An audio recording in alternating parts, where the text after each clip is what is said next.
This is the end of the storm.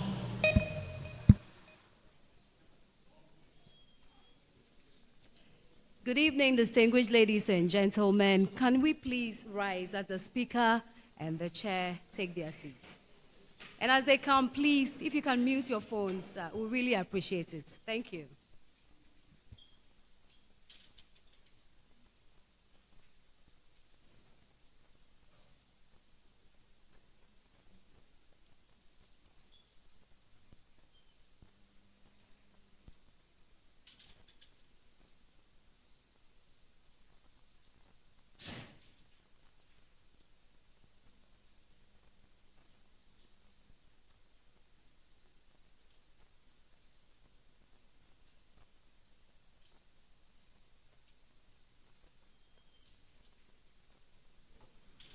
Please sit.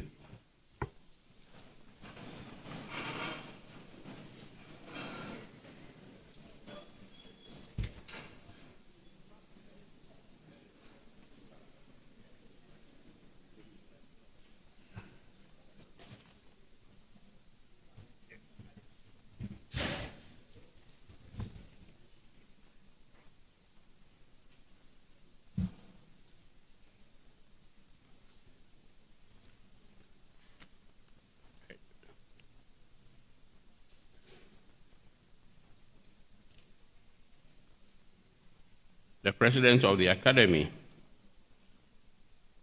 past Presidents of the Academy, Vice Presidents of the Academy, Fellows of the Academy, Your Excellencies, distinguished guests, dear students, ladies and gentlemen, good evening. My name is Professor Obieje George, Honorary Secretary of the Academy, and on behalf of Fellows of the Ghana Academy of Arts and Sciences, Ghana's premier learned society, I warmly welcome us all to this evening's inaugural lecture, which is on the topic, Debt, Investment and Growth in Ghana. Did we borrow to consume? Since 1973, newly elected fellows of the Academy have had to deliver an inaugural lecture as part of their responsibilities as fellows. In this brochure, you will actually see that there's a list of inaugural lectures delivered since 1993 for your information. I'm happy to also announce that we are this evening streaming live on the Academy social media platforms via Zoom, Facebook, and the Academy's YouTube page. And in this respect, welcome all our participants in the virtual space as well. My duty here, brief, is to introduce the chairperson for the event. And briefly, it is my pleasure to introduce to us that the chairperson for this lecture is in the person of Emerita Professor TAKYIWAA MANUH. Professor TAKYIWAA MANUH is the Vice President of the Arts Section of the Ghana Academy of Arts and Sciences. She is an Emerita Professor at the University of Ghana, Legon, and she previously served as Director at the Social Development Policy Division of the United Nations Economic Commission for Africa. She was also previously the Director of the Institute of African Studies at the University of Ghana from 2002 to 2009. Emerita Professor TAKYIWAA MANUH was appointed Senior Fellow at the Ghana Center for Democratic Development, Accra, and was also Honorary Professor at Nelson Mandela University, Port Elizabeth, South Africa, since May 2023. Briefly, Professor TAKYIWAA MANUH was educated at Wesley Girls High School. She has an undergraduate and graduate degrees in law from the Universities of Ghana and University of Dar es Salaam, Tanzania, as well as a PhD degree in anthropology from Indiana University, USA.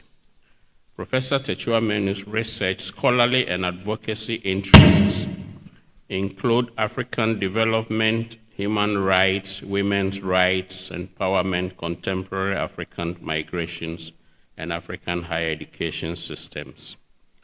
She has published extensively in these areas. Professor TAKYIWAA MANUH is a fellow of the Ghana Academy of Arts and Sciences. She was elected vice president of the arts section in December 2024. She has received several awards and recognitions, including the University of Ghana's Meritorious Service Award in 2007, Ghana's Order of the Volta Officer Class 2008, an honorary doctorate degree from the University of Sussex, UK, and also recently the Franco-German Prize for Human Rights and the Rule of Law. With this brief introduction, ladies and gentlemen, let's welcome our chairperson. Thank you.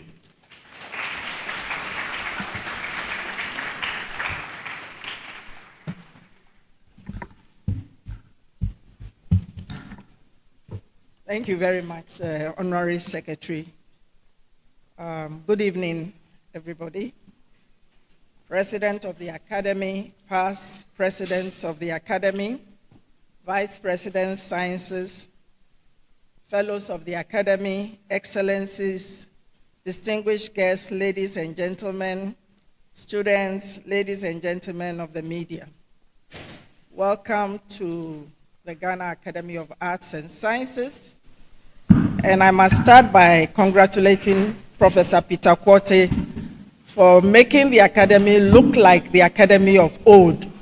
The auditorium is looking very nice today. Let's give him a round of applause, even before we start. He has taken us to our pre-COVID days, and we do hope that your presence here today will not be the last, and that you will join us regularly for our events. Thank you very much. We are invited to the inaugural lecture, which every fellow must give. And Professor Peter Quartey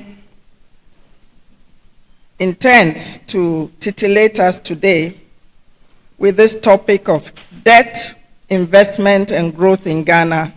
Did we borrow to consume? And it could not have been a more timely topic, given that the budget has just been read, and we have gotten the details of our true state. In fact, last week, before the budget, I read an article online, and it was in the papers, showing the list of Ghana's top 10 imports in 2024. This is an article dated 7th March 2025. And on the list of our top 10 imports is one called Yemwadie, to wit, guts, bladders, and stomachs of animals. And we imported, this made it to our top 10 imports. And we imported 2.69 billion cedis of the guts, bladders, and stomachs of animals in 2024, making it 1.1% of our top 10 imports. So clearly, we were importing to consume, as this goes into the many bowls of mutio and soups for TZ and all kinds of goodies that are consumed regularly at chop bars and eateries around Ghana. And the Minister of Finance has given us a sobering analysis of our debt situation. So we have a very timely lecture, and not only for the grown-ups who are paying for it, but the students who are often not getting what they should get. So I hope that we are all going to be very attentive as we listen to our speaker, and that we will hold it, we will jot down some things and ask questions at the end of the lecture. So who is our speaker tonight? Professor Peter Quartey, who started by having someone serenade us into the hall. Peter Quartey is a professor of economics who has a lot of expertise, garnered a lot of expertise, mainly in development finance, private sector development, monetary and financial sector development, and has, he has had senior level roles as practitioner, policy and consulting service provider for more than 24 years. He holds a PhD in development economics from the University of Manchester in the UK, and an MSc in quantitative development economics from the University of Warwick in the UK. He also holds a Master's of Philosophy and a Bachelor of Arts degrees in economics from the University of Ghana, and has vast experience in strategic management, currently serving as a board member of the Agricultural Development Bank. I checked with him that he's still a board member, and is also currently the vice chair of the Hunger Project Ghana, a board member and finance chair of the Regional Network of Agricultural Research Institutes, RENAPRI, and executive director of Start Right Montessori School Limited. He's also currently the director of the Institute of Statistical, Social and Economic Research, ISA, at the University of Ghana. And he has held other positions at the university, such as head of the Department of Economics, Deputy Director, Center for Migration Studies, also at the University of Ghana. He has been board chair of the University of Ghana Credit Union and a board member of the National Population Council. And currently is a member of the African Economic Research Consortium and the Canadian Economics Association. He has held visiting scholar positions at the International Monetary Fund in Washington, D.C., and the Brookings Institute and the African Growth Center in Washington, USA, as well as at Keele University in the UK. He is also the honorary treasurer of the Ghana Academy of Arts and Sciences.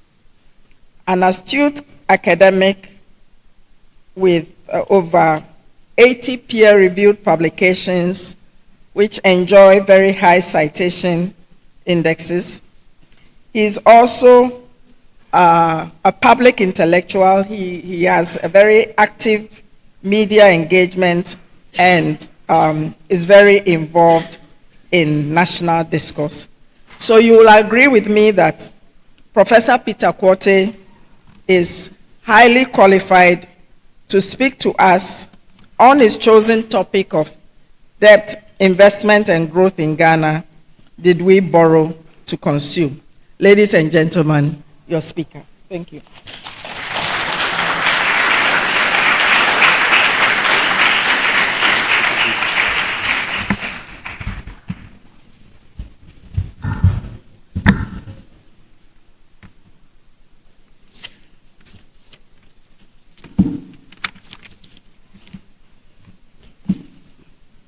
Madam Chair, thank you very much for the generous introduction. So, Madam Chairperson, the President of the Academy of Arts and Sciences, the Vice President, Honorable Council members, distinguished guests, friends of the media, ladies and gentlemen, let me stand on the existing protocol ably established by the Chair to carry on. I welcome all of you this evening for making time off your busy schedules to attend this lecture. I must admit, today also marks an event at the University of Ghana. There is an inaugural lecture, Agri-Fraser Memorial Lecture at the University of Ghana, and which I wish I could attend, but we needed to do a bit more coordination going forward.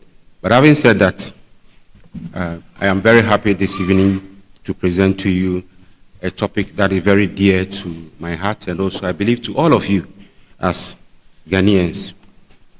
Madam Chair, let me make this statement before I continue. This is going to be an independent, non-partisan presentation. I do not expect to score any, make any political statement or any group to feel being slighted. That is why I didn't do this in December. That's why I didn't do this close to the elections. Similarly, during my inaugural lecture at the University of Ghana, I could have done it before the elections, but I chose to do it after the elections because of the sensitive and topical nature. But I believe as Ghanaians, we have to speak the truth. We have to speak to data. And I'm here this evening to speak to data. So my friends in NDC, my friends in MPP, my friends in Afrafranto, all the other parties, this is Ghana, not a political platform. There's a short quiz that I want all of you, as we're going through the lecture, to take. Did we borrow to consume? I want to know your views. Did you borrow to consume? So there will be a short code. I believe hard copies will be sent around. They will also project if you are indifferent. Then at the end of the lecture, we will see what people think, what collectively we think whether we borrow to consume. I've received messages from friends and well-wishers giving me their answer to this lecture. They have concluded already. I want to see whether you also conclude with the same message. So I would, if we have picked the code, if you're unable to pick, please, hard copies will be sent around for you to pick it whilst we carry on with the lecture. We don't need this immediately, so we can carry on. We don't need a response now. Control room. All right, so I think I would then start with the presentation.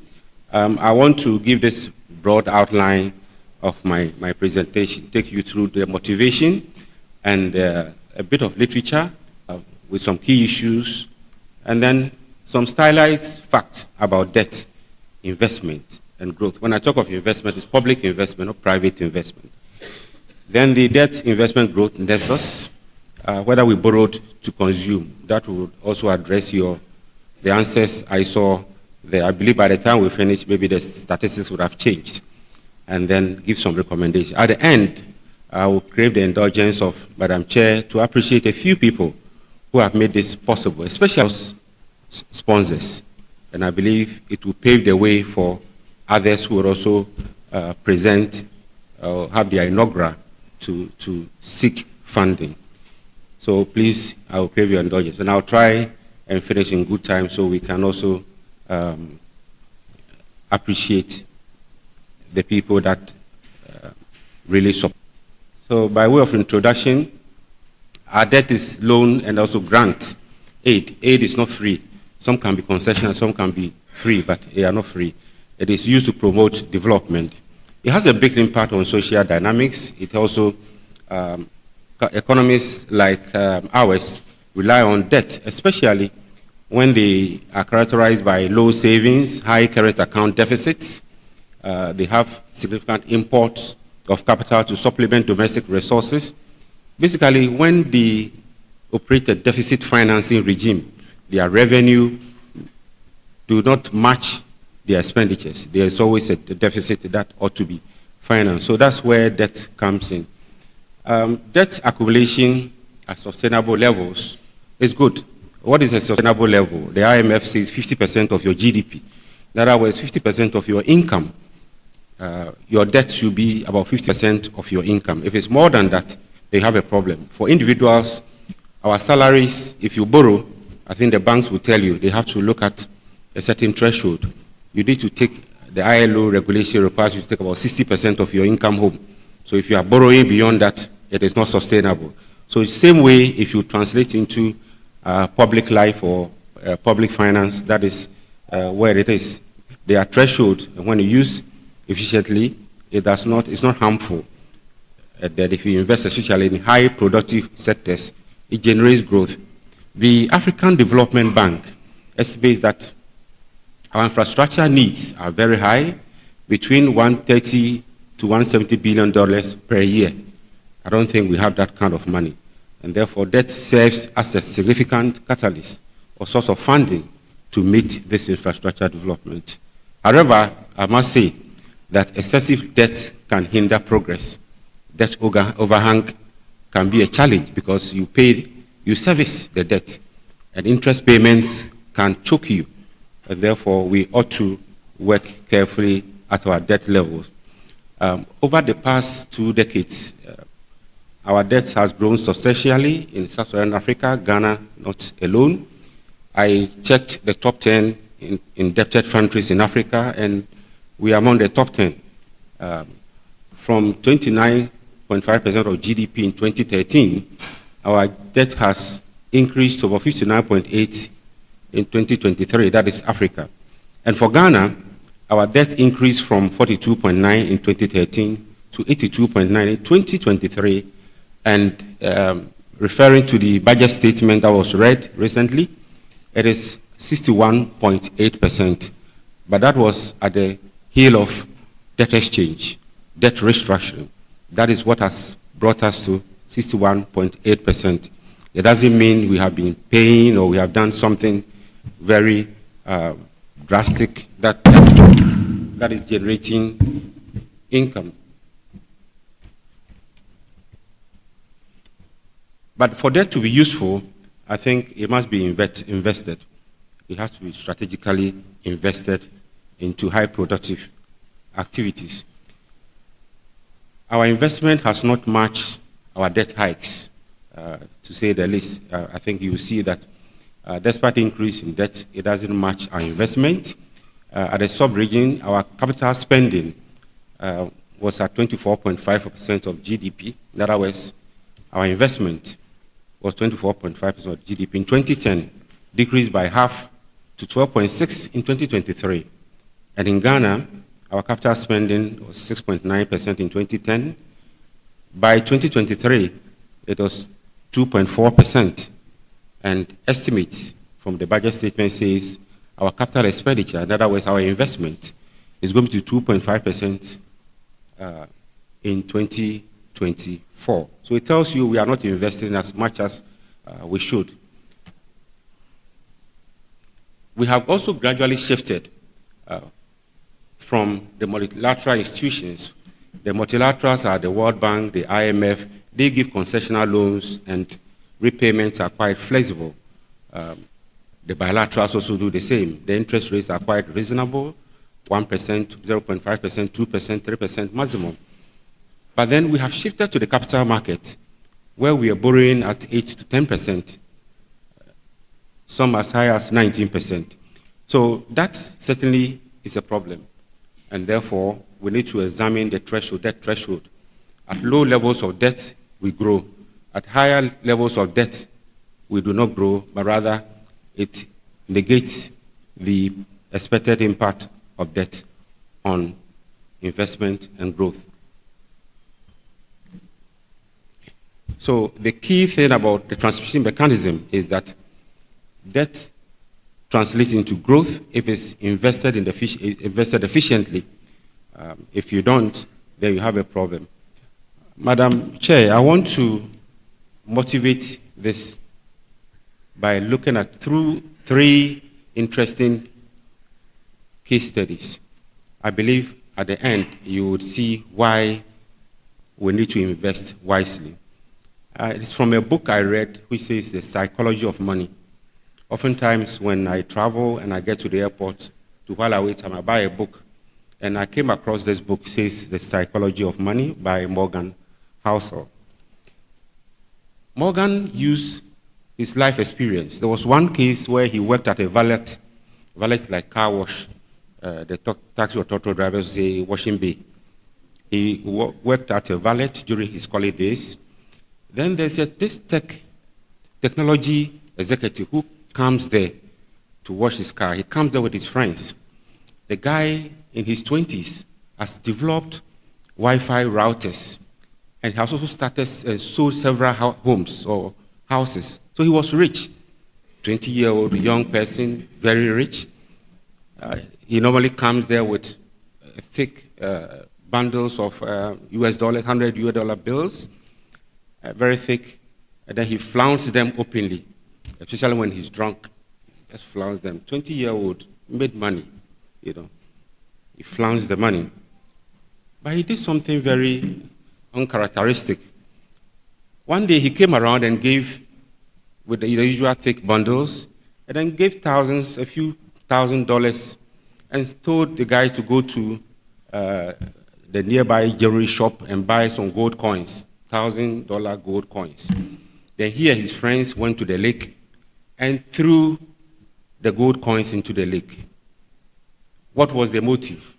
To see who could throw the coin the farthest, who could beat the other. That is fun for him. And you ask yourself, is this a wise investment? Throwing gold coins, $1,000, gold coins, all of you throwing them into the sea. But does it surprise you? In our public space, financial space, cast your minds back. We are throwing money in the sea, in the lake. Check the Auditor General's report. Check other sources of waste, corruption, mismanagement. You will see that we are throwing gold coins into the lake. So that is a motivation, one motivation that, but he didn't stop there. He broke, at the hotel I heard, he broke a lamp, and was asked to pay $500, because it cost $500, very expensive one, $500. The guy gave them $5,000. He just gave it to the manager. Get out from my face, get away. Don't insult me again.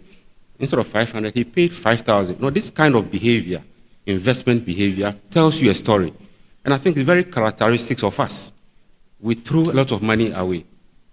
People fly first class, business class, and you question whether it is good use of money. One time I was returning from the US, and on the flight, there were people from the ministries who had traveled, I won't mention the particular ministry, who flew business class, and there was one of the embassies, permanent secretary, he flew economy. So the guys at the airport were amazed. They said, look at our people flying business class. Look at the guy from this embassy, very high level. So it tells you how efficiently we use our resources, throwing away money every now and then. So the lesson is that doing well with money has little to do with how smart you are, but a lot to do with how you behave. If you're a genius and you lose control of your emotions, you can be a financial disaster. So when we are appointing people to offices, it shouldn't be just about their smartness, but also how emotionally intelligent they are. A second case in point is the case of Ronald Reed. He was a philanthropist and an investor, a janitor. A janitor in the US, like a cleaner, a gas station attendant. He was the first to graduate from high school in his family. He normally hitchhiked to campus. Hitchhike me like asking for lift. Before he could even go, he would ask for lift to get to campus. He fixed cars, he worked at the gas station, swept floors, and so on and so forth. He bought a 2-bedroom house at $12,000. He was widowed. But then, it will interest you that when he died at the age of 92, he made international headlines. Over 2.8 million people who died in 2014. Fewer than 4,000 of them had net worth of over $8 million. And Ronald Reed was one. The janitor had $8 billion. He gave 2 million to his stepkids, and the 6 million he gave to the local or the community hospital. You ask yourself, how did Ronald Read make this money?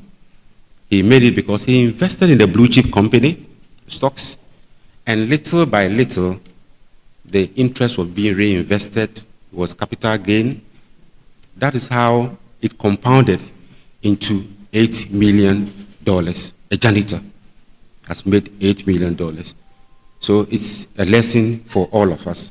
Madam Chair, my last one, and then I would move on to the next is also another Richard, who holds an MBA, Harvard educated, he holds an MBA, very smart.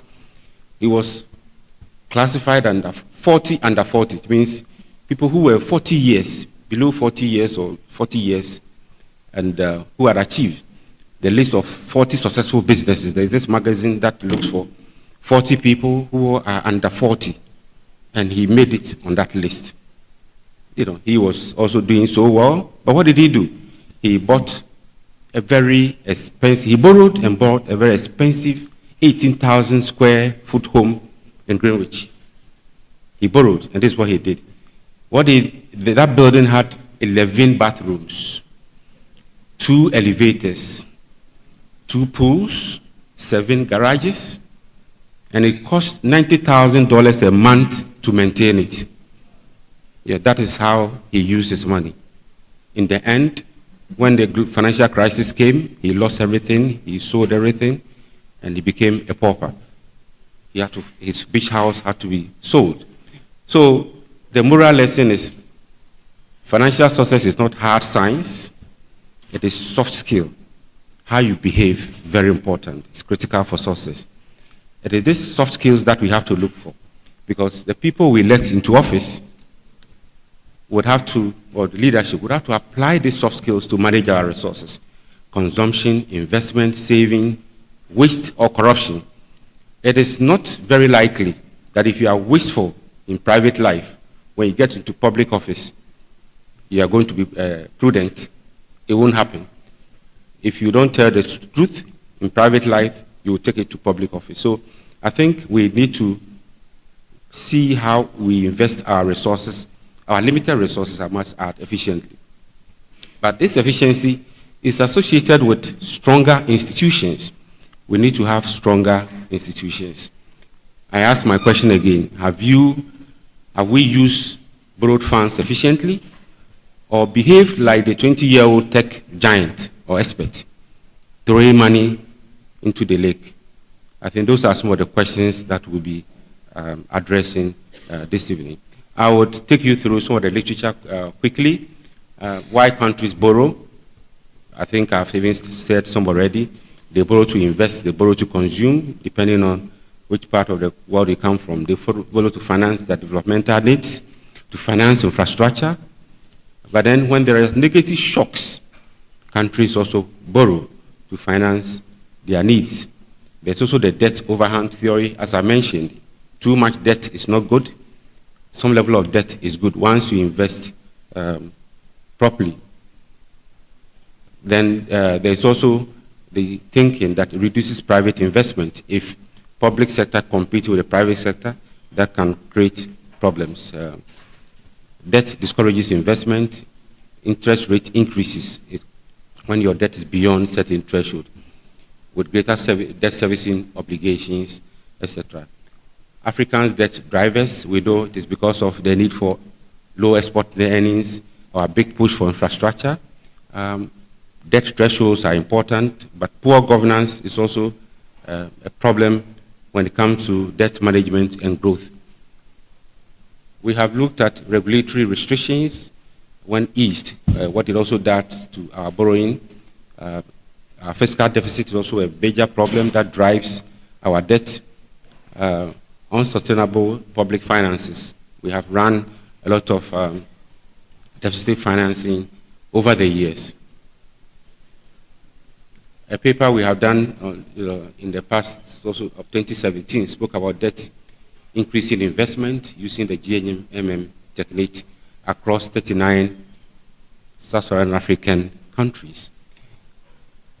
increasing debt reduces investment. So I could go on and on about the linear, the non-linear relationship about debt. So this is all what the literature talks. And lastly, there's this paper with an extension of the debt discussion I wrote with the current governor, Dr. Isiama Johnston, on foreign aid and human development indicators. Aid is part of our debt. So we looked at how it affects our human development indicators. And of course, the argument there was that if you don't disaggregate, you just look at aid in totality, you will not find any positive impact on human development indicators. So I will then quickly move to the stylized facts about debt, public investment, and growth. And I would urge you to bear with me. There will be a couple of graphs, graphical, that for you, a few or some figures as well to chew on, so you don't sleep. Yes, bear with me. Now you see the debt GDP ratio in the previous era, that is 2015.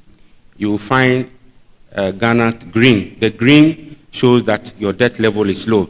The color is color coded. As the color gets darker, then your debt is getting worse. So you find where the star, I put some star closer, you find looks like it's shifted. But then as we went on, by 2023, ours became darker and darker.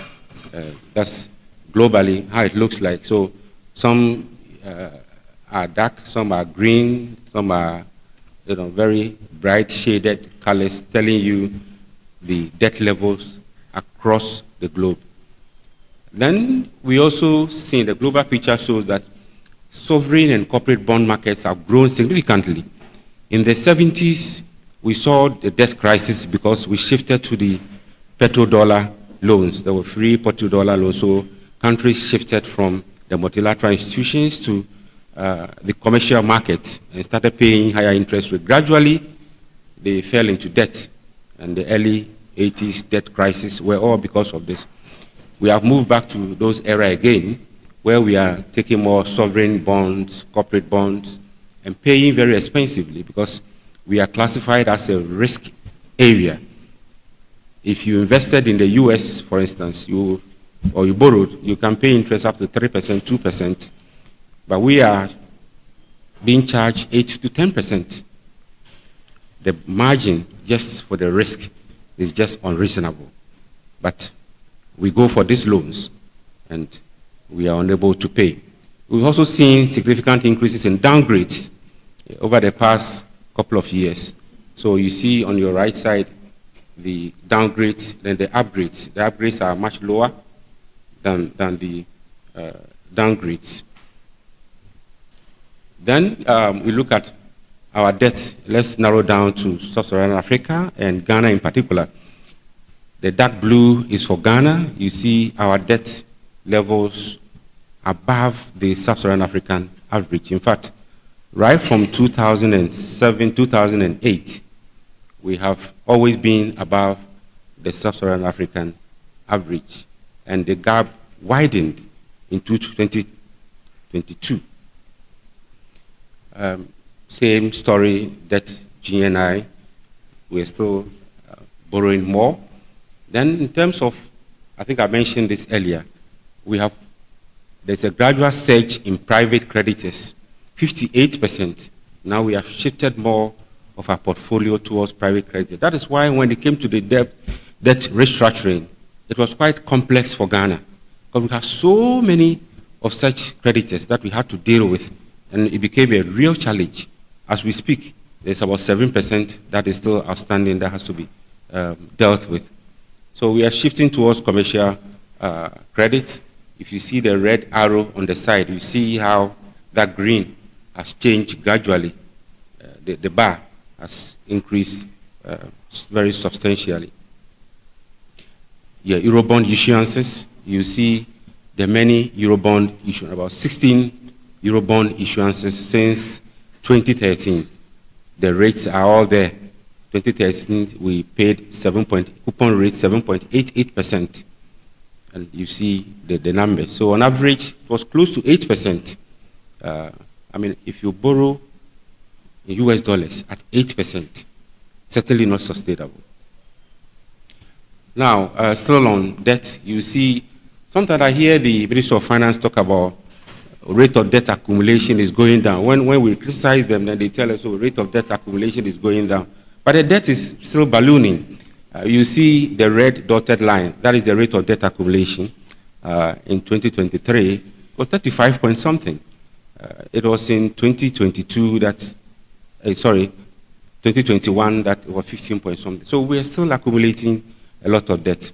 On your right, you see, I took some from Minister of Finance, the budget statement. You find the dollar-denominated bonds, US dollar-denominated bonds. Then also there are guarantees, government guarantees loans for institutions, VRA, GMPC, etc. And IMF insists that we add this to our debt stock, because if they should default, it becomes a national issue. So you find you have all of this also playing up. We have debt sustainability challenges. Currently, our debt is 68.3 or 2, thereabout. But then you see across Africa in 2022, 2023, on your right, you find Zambia topping the chart, then Ghana second. You have Senegal, you have Kenya, Ivory Coast, etc. So clearly, our debt is, it was 98 point something. Zambia the same. Totally above, highly above the 50% threshold that was advised. Then the debt exchange program, I believe you are all very familiar with our very unpopular debt exchange, where because we had to go to the IMF, we had to enjoy some haircut. Existing instruments were, maturities were extended, coupon rates were reduced down from 19% to 8 to 10%. And then there was some haircut that was very unpleasant. We boast of average participation rate. You are borrowed and you are giving people haircut. Yes, we celebrate the participation rate, you know, very high participation rate and all that. But I think this should be a lesson to us not to go that route again. So we see the different, the old bonds, the new bonds, and the maturity period, the interest rates that were offered. So it led to several issues: short-term crashing effects, uncertainty, long-term implications of such debt problems. There were legal and public discontent in this long-term challenges, and fiscal discipline issues still remain. We haven't finalized the debt restructuring. The external debt restructuring is still ongoing, and I think I mentioned that 7% of the deal are ongoing. We haven't completed that process. I want to move on to look at investment. How much have we invested? Our investment, again, is below the sub-Saharan African average. The red lines, you see Ghana is certainly above the sub-Saharan African average, comparing Ghana with the rest of the sub-region. So our investment have been low. In terms of growth, globally, there is some growth slowdown, but then it is predicted that for sub-Saharan Africa will reach 3.8% by end 2024, although that is higher than the previous year's growth of 3.6. The supply chain disruptions have more or less normalized, so we are expecting that 2025, 2026, global growth would improve. But of course, China still didn't grow as much as was expected. US is looking a bit promising. We hope they'll pull the rest of us up. Again, comparing our growth with the rest of the world, sub-Saharan Africa, you will see that consistently we have grown, but when it comes to growth, I think we have grown better than slightly in most cases, except between 2014, 2015, where we had some challenges. I think that was the doomsday era where production went down. But otherwise, we've grown slightly better since 2008. Same with per capita growth. We've seen some higher growth than the African average. Now, to my question, did we borrow to consume? I think that's where I'll spend a bit of time to discuss whether indeed we really borrowed to consume. Now, if you look at a scatter plot of debt and investment, capital accumulation, you see a downward trend. So it means as we are increasing debt, our investment is going down. It should have been a positive relationship. So it tells you that we are not investing as much as we are borrowing. We are borrowing more. So the variations in debt doesn't match the variations in our investment. I mentioned that when you borrow at sustainable levels and channel into productive investment, it will stimulate growth. Unfortunately, we see a negative relationship between capital accumulation and changes in our debt GDP ratio. So increased debt is not leading to increased investment in Ghana. There was also a negative correlation between GDP growth and investment. It's just a simple scatter plot, and you see a negative correlation. So it tells you our investment, although there is some investment, it is not efficient, and you see why it is not efficient. To show. And we try to look at the primary balance. The primary balance is your total revenue and how you spend your total revenue, excluding interest payments, just to see how you don't fall into debt. If you have a surplus primary balance, it means you are good to go. It means you will not borrow. Unfortunately for us, mostly our primary balance is negative. The dark blue lines tells you we have negative primary balance, and therefore the justification, or the reason why we tend to be borrowing and borrowing.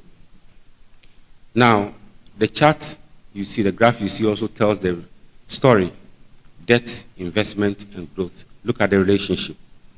You see our debt, that's the blue line, between 2000 to 2008. That's our debt level, that's our investment level, that's our growth. Obviously, we are not growing as much as we are investing. It tells a story that our investments have not been as effective or efficient as one would have expected.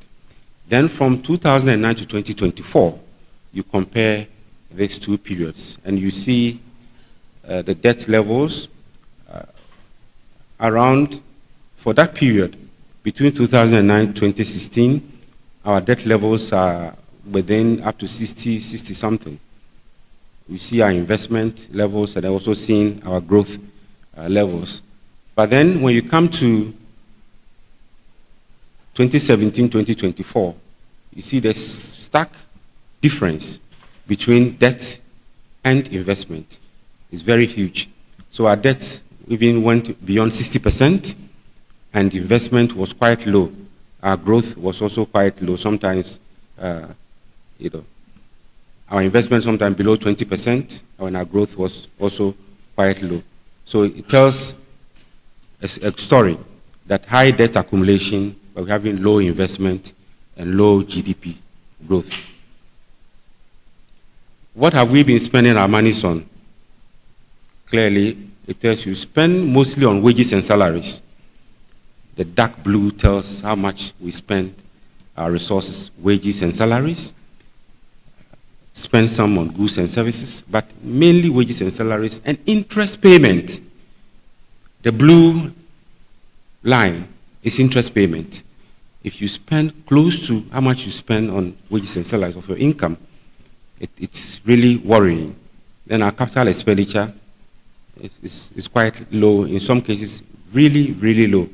But we spend so much on interest payment, especially from 2015, 2016, we have been spending so much of our resources on interest payments. It means we have reached that threshold, unsustainable threshold, where the crash was going to happen.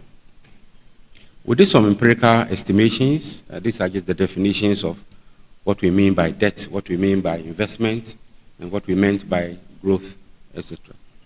We use data from the World Bank sources, international statistics. We use Ministry of Finance data, Bank of Ghana fiscal data to basically model that relationship. I won't bore you with these equations, but I want to highlight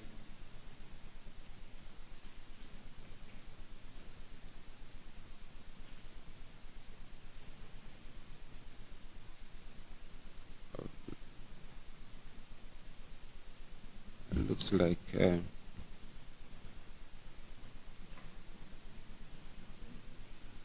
sorry, I got the technology failed me. Let me go back quickly.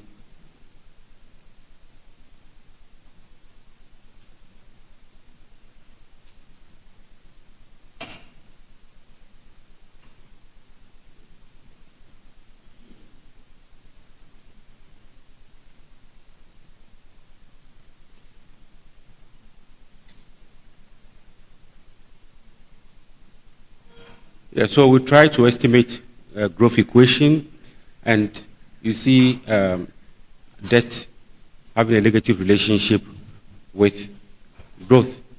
Debt GDP had a significant negative relationship. So again, it goes to the point, when you borrow beyond threshold, you don't invest efficiently, your debt will rather have a negative effect on your growth rather than having a positive effect on growth.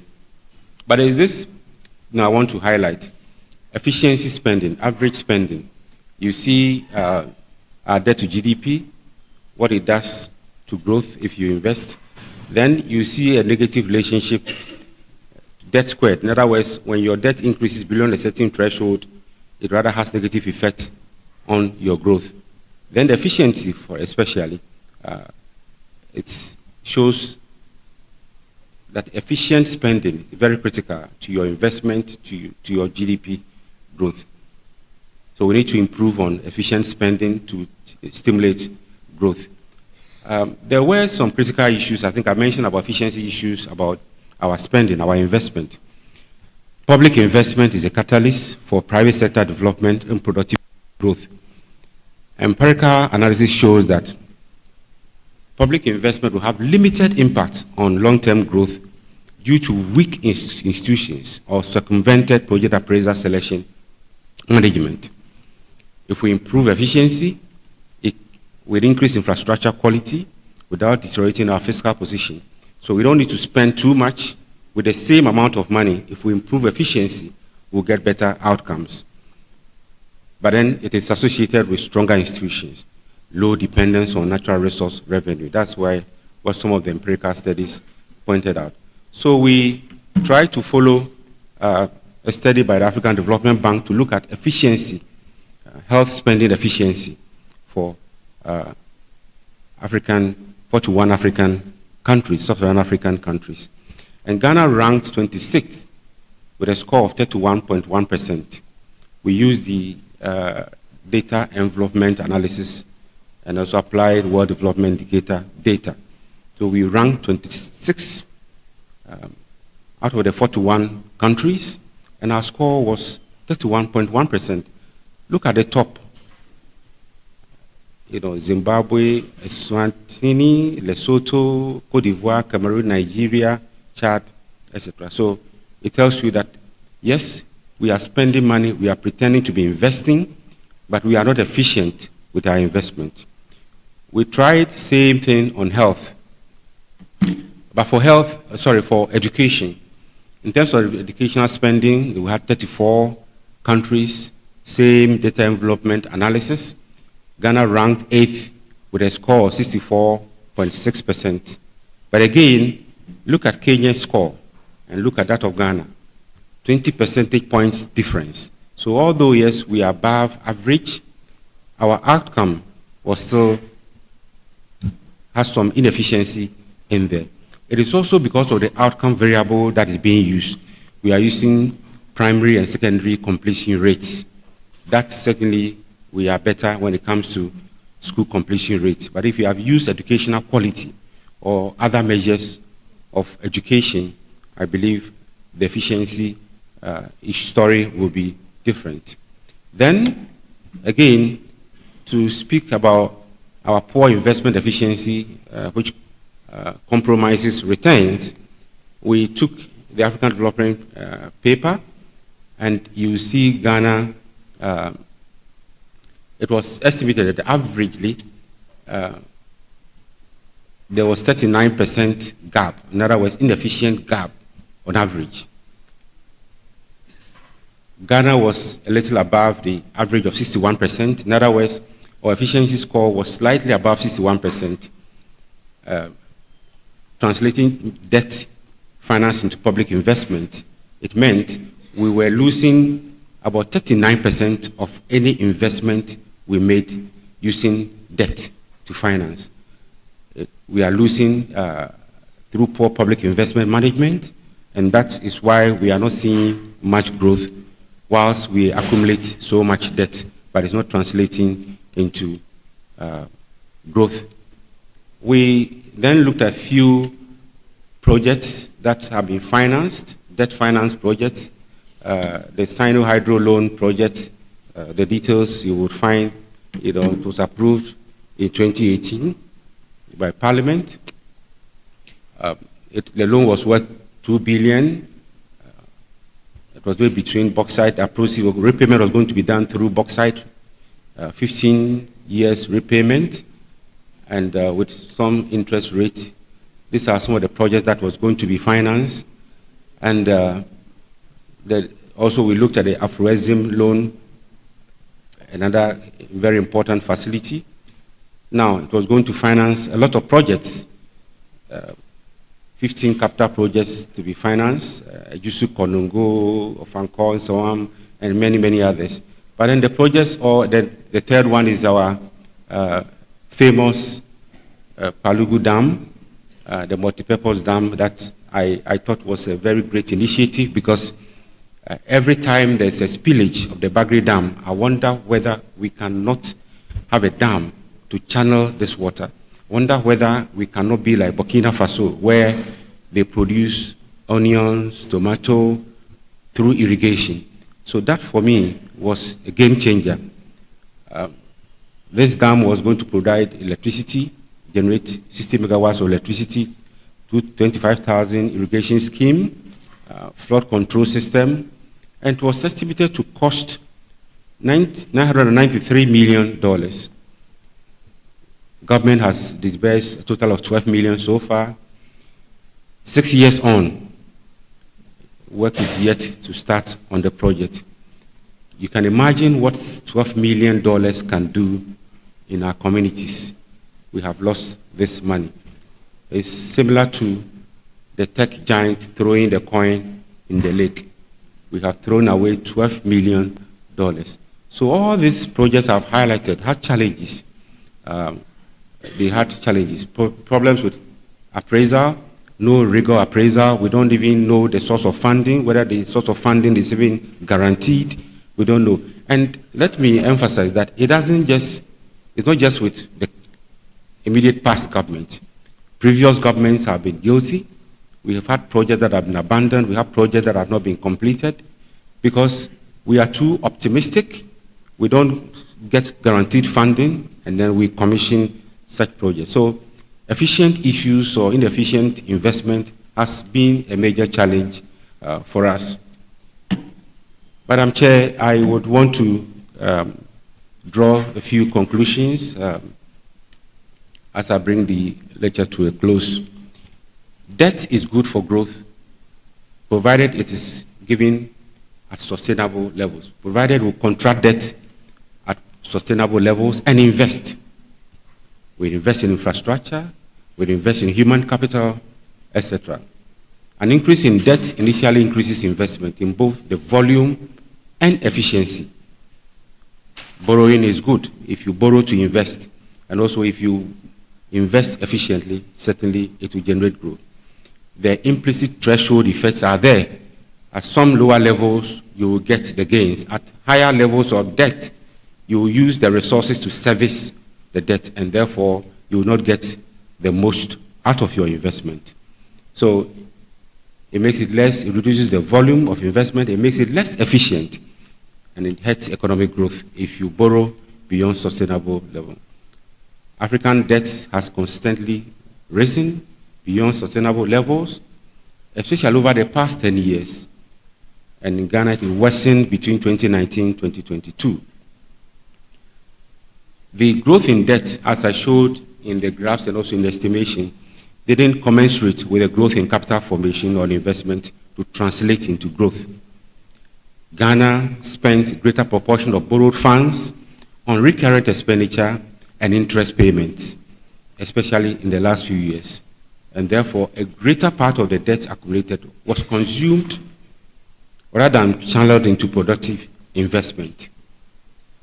Funds investment were not efficiently utilized. I think I've shared a few examples of some of the projects and the investment inefficiency scores that I showed, due to lack of competitive bidding and poor procurement practices.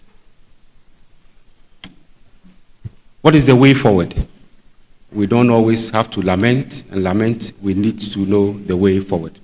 One is to legislate debt ceiling, a debt GDP ratio of 60% in our view, and I think at the economic dialogue, that was our recommendation, that we legislate a debt ceiling of 60%.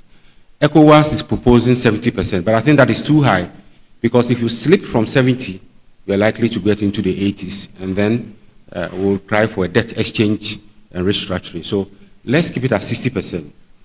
We certainly have to practice prudent financial management and establish an independent fiscal responsibility council, an independent one that can bite. Madam Chair, for the past 10 or more years, I have seen this word give miss system in the budget statement. Every budget statement says we are going to roll out the give miss system, we are going to make it efficient, we are going to onboard all the MDAs, because that is the key. Off-budget spending is a major problem. Commitment, cash basis, there is this term you always hear, commitment basis, expenditure on commitment basis, on cash basis. So there is spending, there is commitment that the central authority, Ministry of Finance, is not aware. If we don't fully operate the give me system, we will not have the real data, we will not have real-time data, and we will have this problem where you hear the Minister of Finance making noise or crying that there is debt. ECG owes money, VRDs owes money, that owes money, because we don't have a central data system. And that worries us as researchers. When we are producing our State of Ghanaian Economy report, for instance, we need data. We need fiscal data. When the budget is read, you get unupdated data, and that is the end. The next time you get fiscal data will be during the mid-year review. You hardly get up-to-date fiscal data. So that is a challenge to us, that is a challenge to the Ministry of Finance. When I shared this topic, the lecture, a few of my friends in town, including some from the Ministry of Finance, called me and tried to explain to me that they have issues with data and that they are working on it. So I should be aware that there is also what they call the public investment unit that they are creating to have data on investment and all that. Yes, we have heard you, but we want to see it operational. I also recommend that we have to improve domestic resource mobilization and rely less on borrowing, thereby avoiding the deficit financing problem. 2023 deficit finance is 3.2% of GDP. 2024, it is estimated at 5.2% of GDP. So if you have a deficit finance has to be, of course, resources have to be sought to finance them, either borrow domestically or borrow from external sources. Until we generate enough resources domestically, that problem will continue to persist and will continue to borrow. I want to sound this caution. Borrow less from the capital market and at reasonable interest rates. These days you hear we want to go to the capital market. You know, after the restructuring, you hear we are hoping very soon we'll finish the restructuring and be able to go to the capital market. Why the rush to go to the capital market? That is where we went to, and we are having these problems. And you still want to quickly finish giving people haircuts and go to the capital market. I think we should tread cautiously when it comes to borrowing, especially Eurobonds and those capital market funds. They are too expensive. It is not sustainable, and we ought to shy away from them. Let's get more multilateral funding, more domestic sources of funding. They are cheaper. Of course, if we don't diversify our exports and continue to produce and export things in their raw form, we will not get enough from export revenue. Our resources will continue to be challenged, and we will end up increasing our borrowing to finance investment. I have made this point several times, and I think I'll make it again, that we have to ensure value for money spending. Our procurement is a big problem. Public procurement is a big, big challenge. The prices we pay for a 6-classroom block, and if a private man were to construct it, the difference is just huge. Same with all kinds of spending. We need to work on that. And I was very happy to see in the budget the recommendations to establish a value for money office.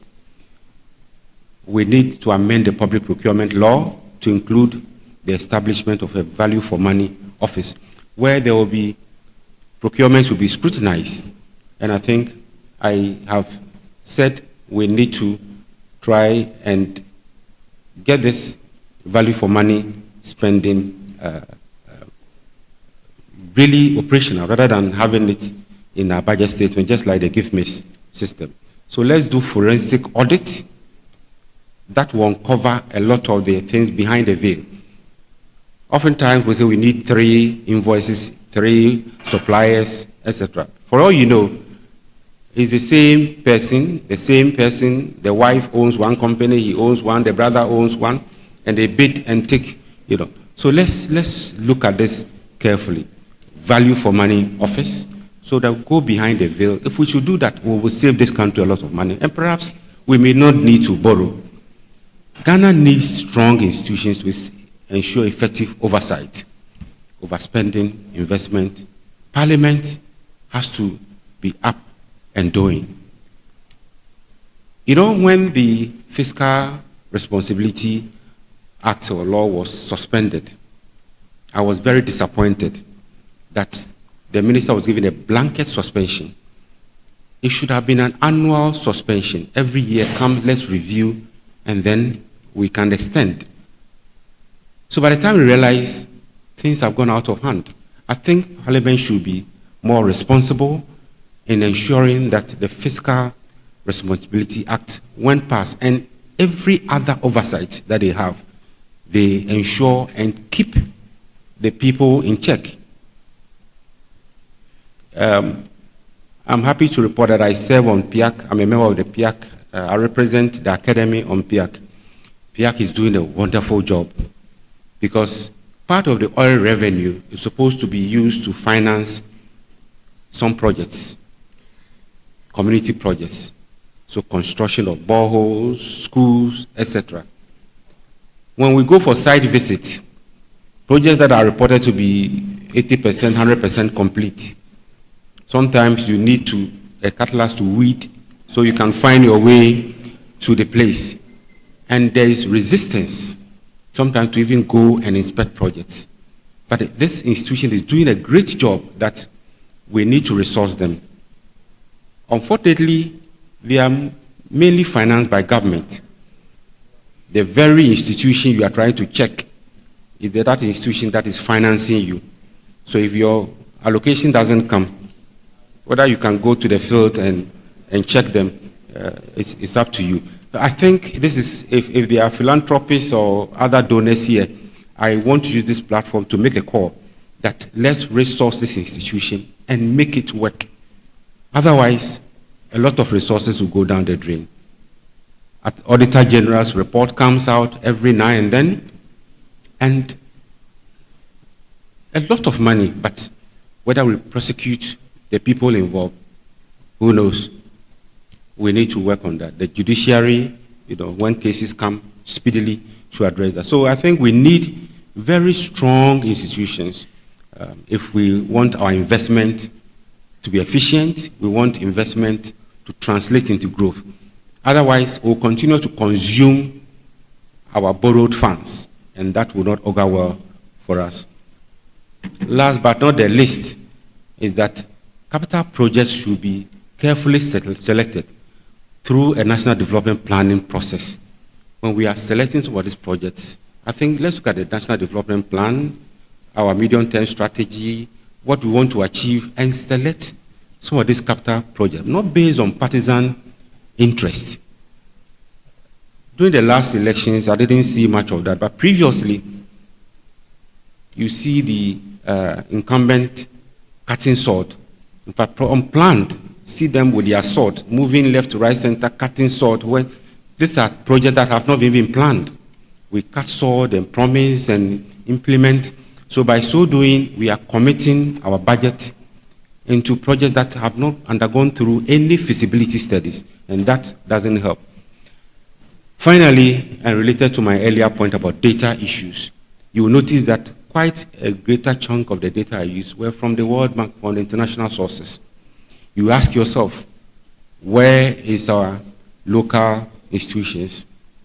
If you want monetary data, go to Bank of Ghana website. Every data you need is there. Real-time data, interest rate, exchange rate, everything you need, you'll find it on Bank of Ghana website. Go to Ministry of Finance, you'll find 2023. You will not find updated data. And that is a big challenge.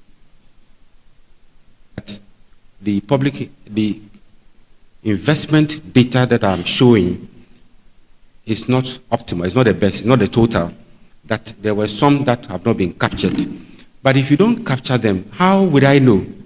Except to rely on the international data sources as the only source of data on investment, on aid, on growth, etc. So I think we need to adequately resource the public investment unit.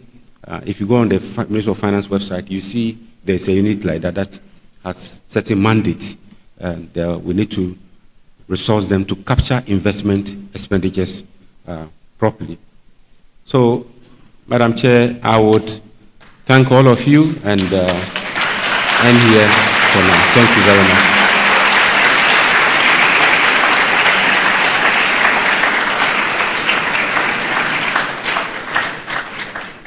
Before I take my seat, Madam, I would just allow me a few minutes.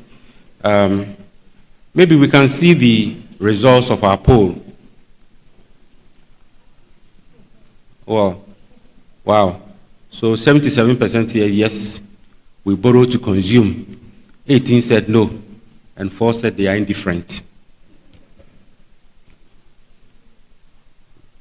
I think your guess is as good as mine. Thank you very much. Thank you so much. I want to appreciate first our sponsors. So if you can take this off, let me acknowledge our sponsors, please. Yes, we received very generous donations. ISA gave a very generous donation. The University of Ghana Business School also donated generously. Agricultural Development Bank, I see some of the board members and the executive management. Is the MD here? MD said he was going to come. I see the acting board chair, Mr. Bankwa, and Auntie Mary and all the rest. They also donated generously. Thank you so much. And then Virtual InfoSec Africa.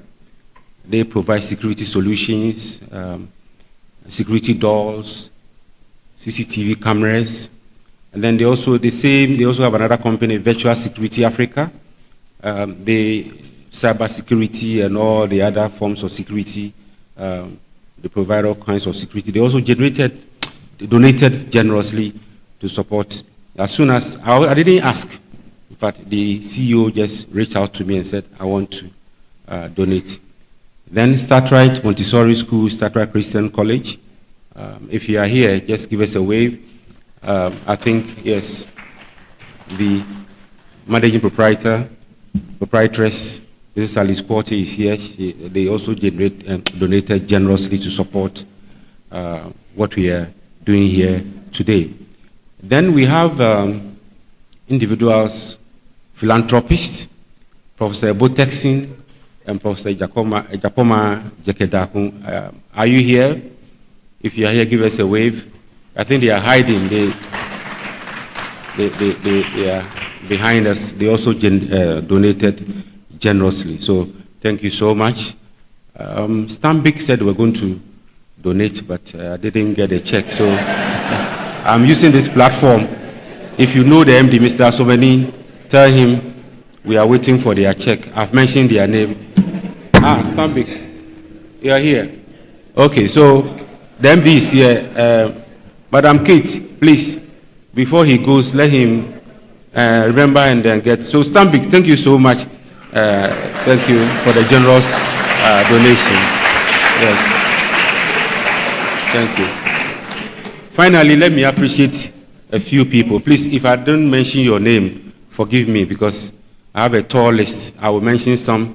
All of you are important to me. I mean, for making time to come here and listen to this lecture, I'm so grateful.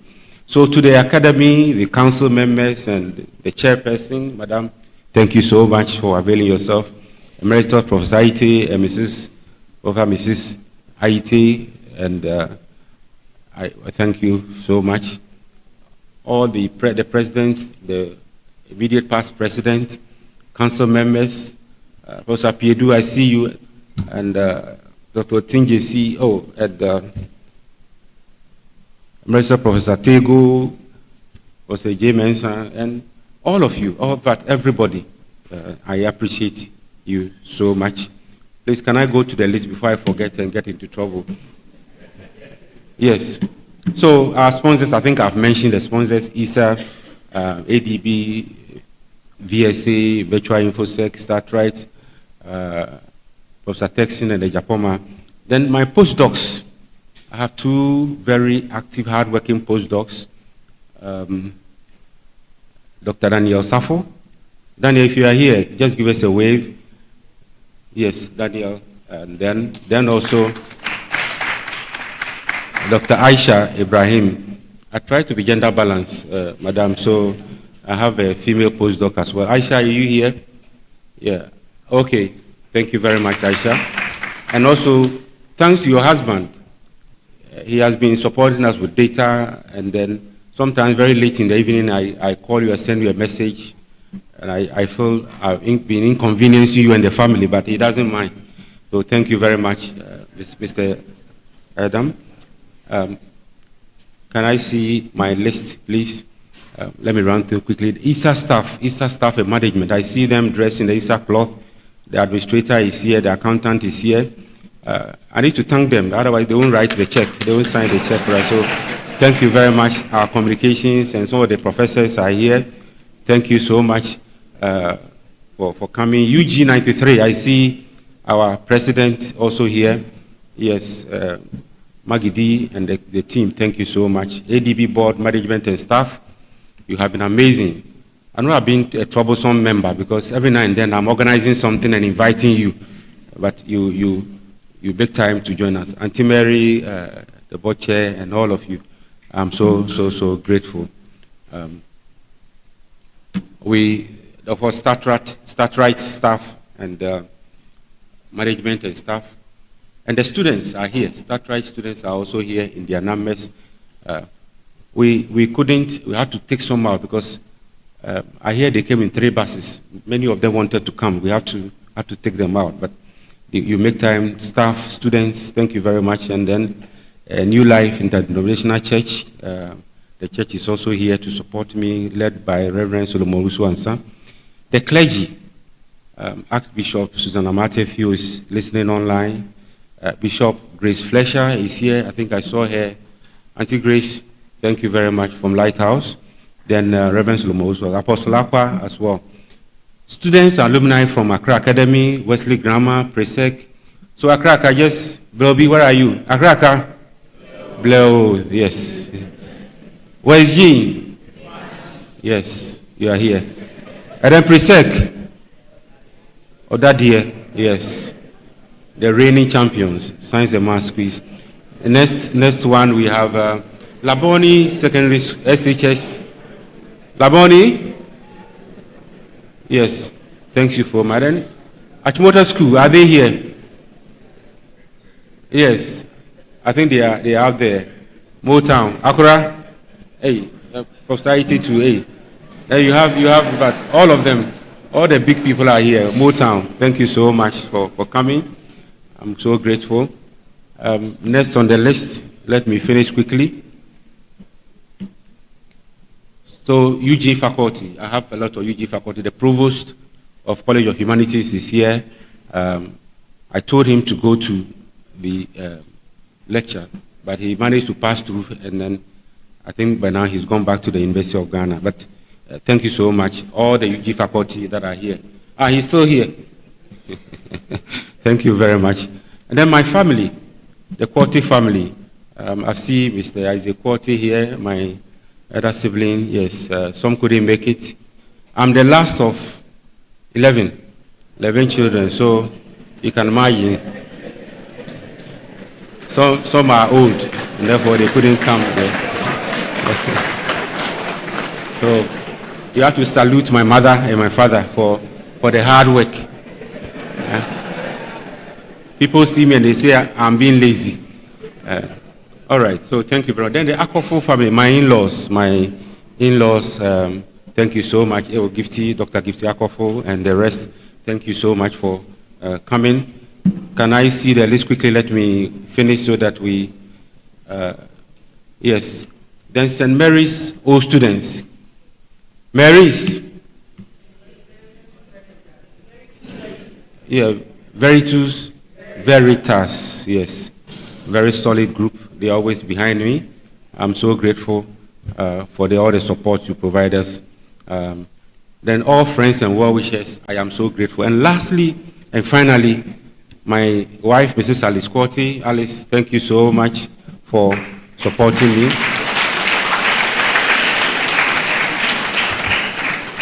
I think you have to clap a bit more.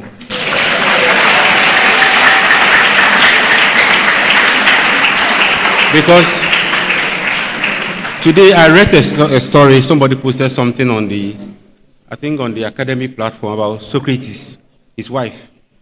I hear Socrates' wife is always fighting. So like a gathering like this, Socrates' wife will come and fight here. My wife has been very gentle, she hasn't fought. She has supported me to deliver this lecture. So thank you so much.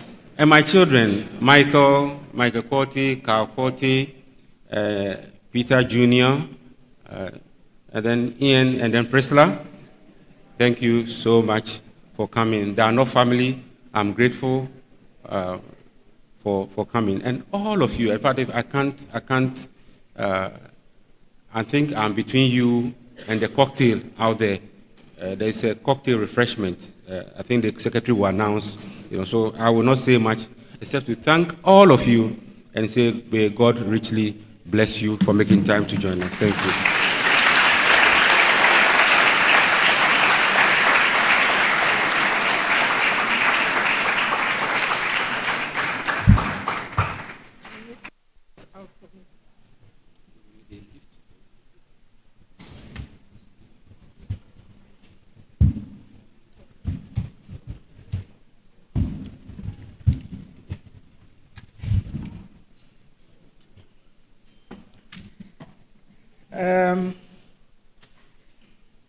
I just remember that it's not only those of us in the hall who have been listening to Professor Quartey.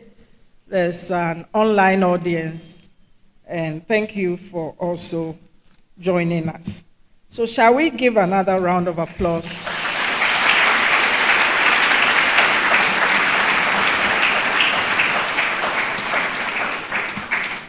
to our very able lecturer who has taken us through this very difficult topic.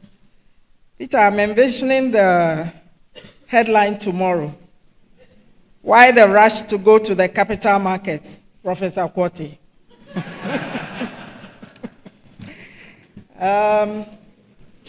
So I goofed. I said there were going to be questions. Apparently, there are no questions. So you will have to accost Professor Quartey in the corridor and ask him any questions that you may ask. But I think that the gist of an inaugural lecture, the point of an inaugural lecture is really for the lecturer to go to town, to be able to translate all those difficult graphs and, at some point it looked like some physics equations, to translate all of that into language that we can all understand. And yes, you did the quiz. You said 77% of you said you thought that we were borrowing to consume. But importantly, I think that Professor Quartey has exposed us to what debt is. I think many of us may have a feeling, or before we came here, that it's a very bad thing. We shouldn't borrow. That's not what Professor Quartey is telling us. In fact, if you go to our cultures, our societies, we talk about kafo. It's okay to borrow. Kafo didi, right? Even the debtor must eat, but the debtor must be careful what they eat. So somebody is coming to borrow money from you every day. And then when you are trying to eat your kontomre, when you go, you find that the person is eating what? These days, chicken is not even anything, but some very sumptuous things. So they say kafo didi, but they don't eat palm nut soup, right? So I think that Professor Quartey he assured us that he was giving us an independent and non-partisan presentation. And certainly the historical lens that he used showed that he took us through different political periods, and we can all conclude that almost all our governments, or at least the period that he examined, that they are all guilty of the same sins that he enumerated. He presented to us a global African and Ghanaian perspective, showing Ghana's rankings relative to the global, to the African, and to the sub-Saharan situation. He, as a scholar and a researcher, this was a very carefully researched paper. In the end, he came back to the question of data and the fact that it is where, data, timely Ghanaian data is not always easy to come by, although some institutions do better than others. And I like that he relied very much on the scholarship of many of you here and outside of this room. It was a very richly illustrated lecture. And I think the airport reading, those self-help books, the Psychology of Money book, the examples that he gave from them, they seemed almost trite, but when you think about it, who would be throwing gold coins in water?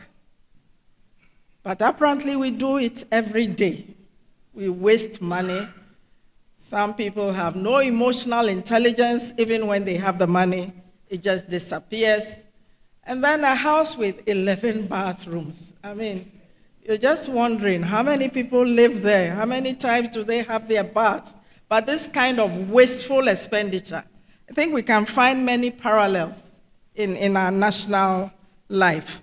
So in the end, he succeeded very much in explaining to us what debt is and the issue about sustainability, that all of us, if nobody needs to tell you when something is not sustainable.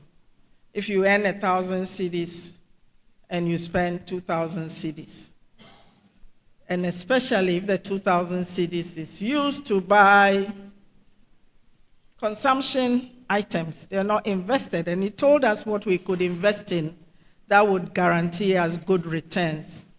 Infrastructure, public investment. I think that the rate of public investment in Ghana is alarming.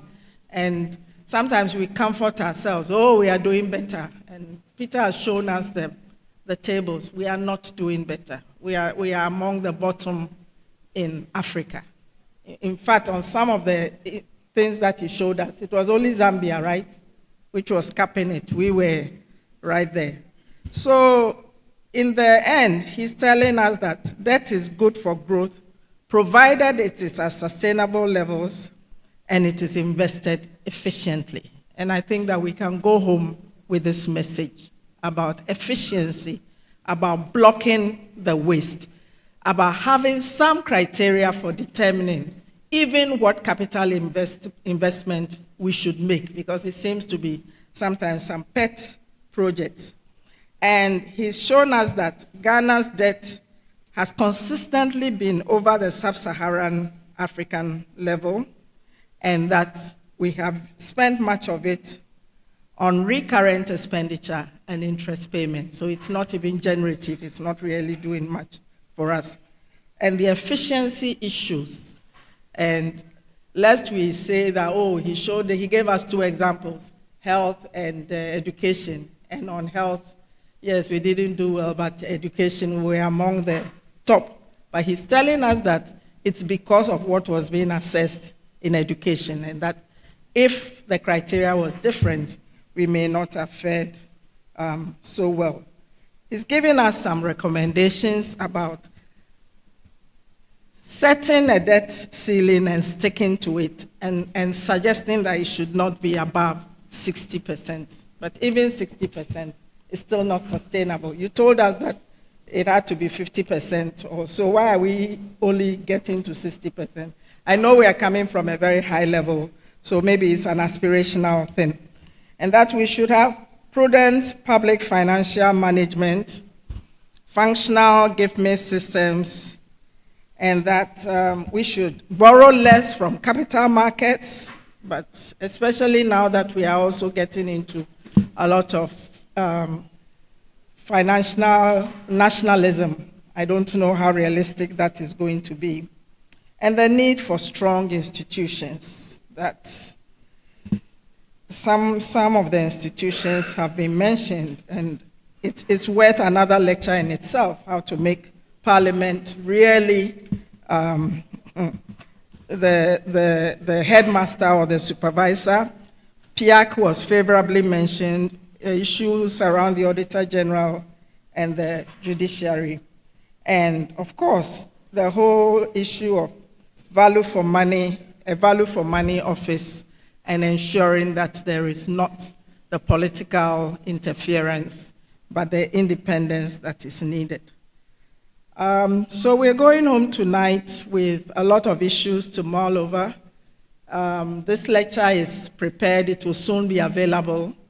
And it's a pity, every time we have lectures like this, we invite so many policymakers from the ministries, etc., and they hardly come. So they are the worst for it, they are the losers because they do not get to hear all these brilliant ideas that are being shared. But we do hope that it will generate further debate. We've had not only did he mention the sponsors, but we've also had a very good media, and I know it was streamed on YouTube, so many more people have listened to it. But yes, maybe Professor Quartey can be persuaded to give yet another lecture on the GAAS or another platform for us to go deeper into these important issues at this very difficult time in our history and experience as a nation. So let's thank Professor Quartey again. And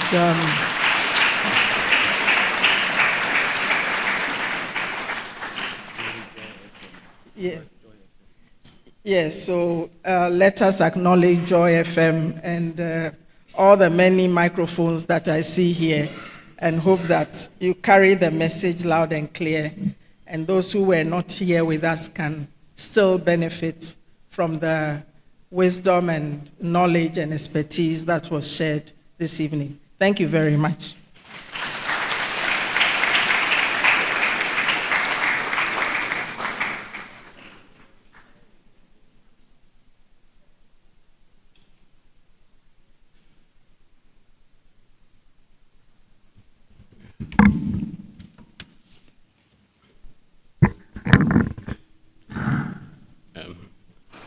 I think it's in order to appreciate our chairperson for a very succinct summary. Thank you, Madam Chair. At this juncture, very briefly, we have been told a group would like to make a presentation to Professor Quartey. So please, you are welcome to make the presentation. Customarily, we would advise not to make a speech. So kindly present so that we can move on with the program. Thank you.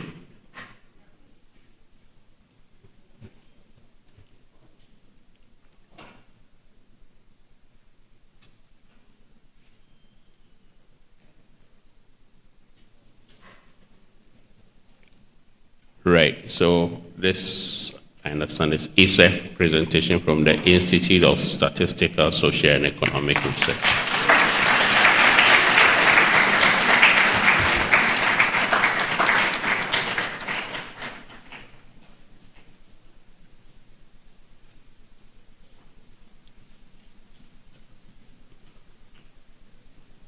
Thank you, Issa.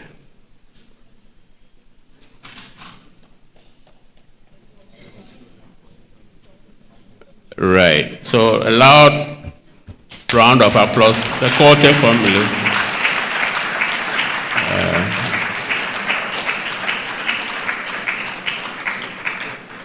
Mrs. Quartey and Masters Quartey. Thank you very much. Thank you. Thank you. Thank you. Thank you. Yeah.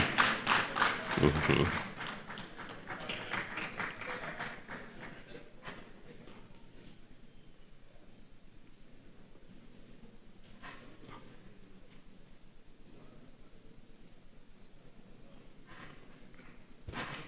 Thank you. Thank you very much.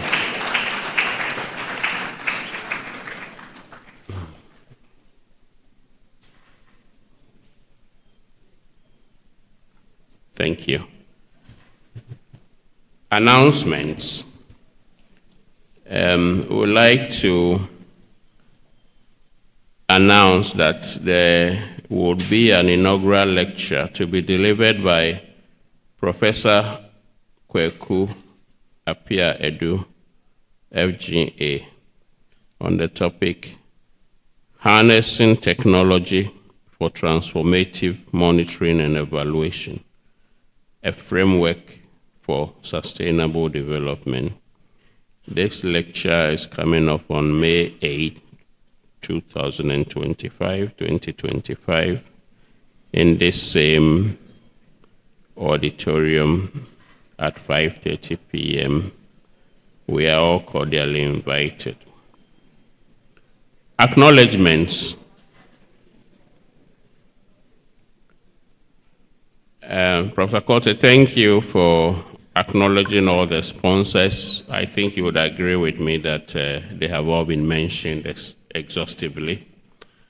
The banks, the schools, and our young colleagues from SHS. Once again, we say that you are our future. We are always happy to see all of you here, and we invite you to come again for the next lecture. Refreshments. I'm pleased to announce that there will be refreshments in the foyer, and the fellows are, as always, welcome to the fellows' lunch. Our young colleagues from the schools, I think you will receive packs so that you are able to return to your campuses in good time. Ladies and gentlemen, all too soon, I think we've come to the end of this brilliant lecture, interesting lecture that we have all enjoyed. So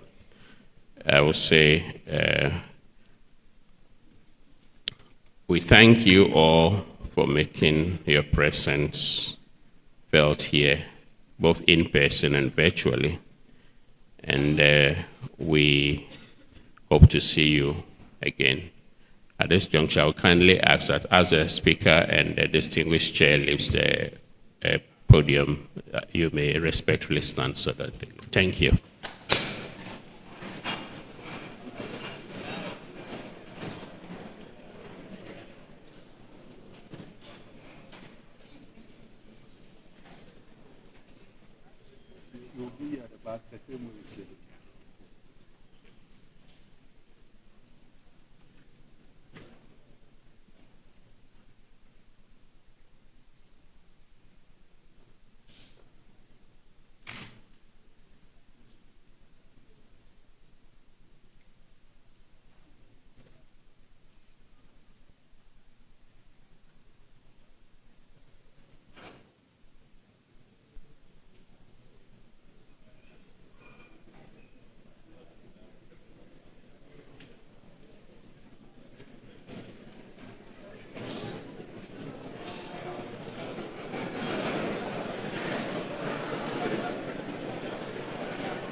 you.